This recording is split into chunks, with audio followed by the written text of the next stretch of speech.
নমস্কার বন্ধুরা, শ্রাবণীর রান্নাঘরে আপনাদের সবাইকে স্বাগত জানিয়ে আমি আবারও একটা রান্নার ভিডিও নিয়ে আপনাদের সামনে চলে এসেছি। আজকের আমি আপনাদের চিংড়ি মাছের একটা রেসিপি করে দেখাবো, যেটা করতে সময়ও যেমন কম লাগে আর উপকরণও সেরকম কিন্তু কম লাগে। খেতে ভীষণ ভালো হয়, আপনারা বাড়িতে বানিয়ে দেখতেই পারেন। তাহলে চলুন এই রান্নাটা আমি কিভাবে বানাই সেটা আপনারা একবার দেখে নিন। চিংড়ি মাছের এই রেসিপিটি করার জন্য আমি প্রথমে গ্যাস অন করে একটা কড়া বসিয়ে দিয়েছি। এবার আমি এর মধ্যে দিয়ে দেব সর্ষের তেল। রান্নাটা কিন্তু আমি সর্ষের তেলেই করছি।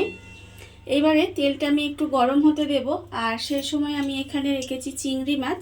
চিংড়ি মাছটার মধ্যে আমি একটু নুন মাখিয়ে নেব,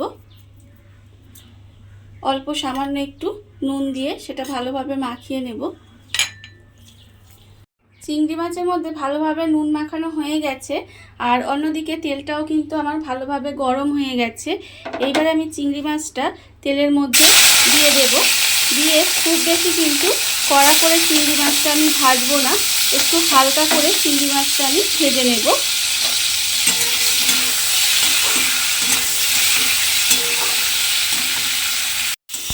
চিংড়ি মাছটা আমার এখানে হালকা করে ভাজা হয়ে গেছে। এবার চিংড়ি মাছটা আমি তুলে রেখে দেবো। আর চিংড়ি মাছটা আমি এখানে কড়া করে ভাজলাম না, কারণ চিংড়ি মাছটা কড়া করে ভাজলে শক্ত হয়ে যাবে, তখন কিন্তু এই রান্নাটায় খেতে ভালো লাগবে না। এবার আমি চিংড়ি মাছগুলোকে তুলে আলাদা করে রেখে দেব। মাছগুলো আমি এখানে ভেজে রেখে দিয়েছি।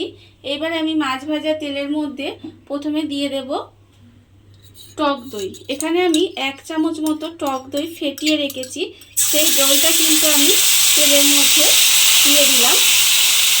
আর আমি দেবো এখানে পোস্ত আর কাঁচা লঙ্কা বাটা। এখানে আমার 2 চামচ পোস্ত আর 4টে কাঁচা লঙ্কা বাটা আমি রেখে দিয়েছি।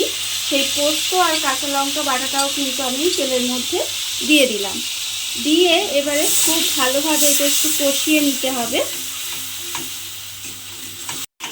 ভালোভাবে আমি একটু কষিয়ে নিয়েছি। এবার আমি এর মধ্যে দিয়ে দেব একটু বাটি ধোয়া জল। সেই জলটা আমি এর মধ্যে দিয়ে দিলাম। এবার আমি এর মধ্যে দেব আন্দাজ মতো নুন, আর দেব আমি একদম সামান্য একটু চিনি দিয়ে এবারে এটা একটু ফুটতে দিতে হবে। গ্রেভিটা আমার ভালোভাবে ফুটে গেছে। এইবারে এর মধ্যে আমি দিয়ে দেব যে চিংড়ি মাছটা আমি এখানে ভেজে রেখেছিলাম, সেই চিংড়ি মাছটা কিন্তু আমি এর মধ্যে দিয়ে দিলাম। দিয়ে এবারে একটু গ্যাসটা কমিয়ে এইভাবে একটু রান্না হতে দেব। চিংড়ি মাছটা দিয়ে আমি 5 মিনিট মতো একটু রান্না করে নিয়েছি। মাছটা আমার খুব ভালোভাবে সেদ্ধ হয়ে গেছে, আর রান্নাটাও আমার হয়ে এসেছে। এইবারে আমি উপর থেকে দিয়ে দেব 4টে চেরা কাঁচা লঙ্কা, আর দেব আমি এর মধ্যে 1 চামচ কাঁচা সর্ষের তেল। দিয়ে এবারে গ্যাসটা অফ করে ঢাকা দিয়ে রেখে দিলেই কিন্তু আমার রান্নাটা রেডি হয়ে যাবে।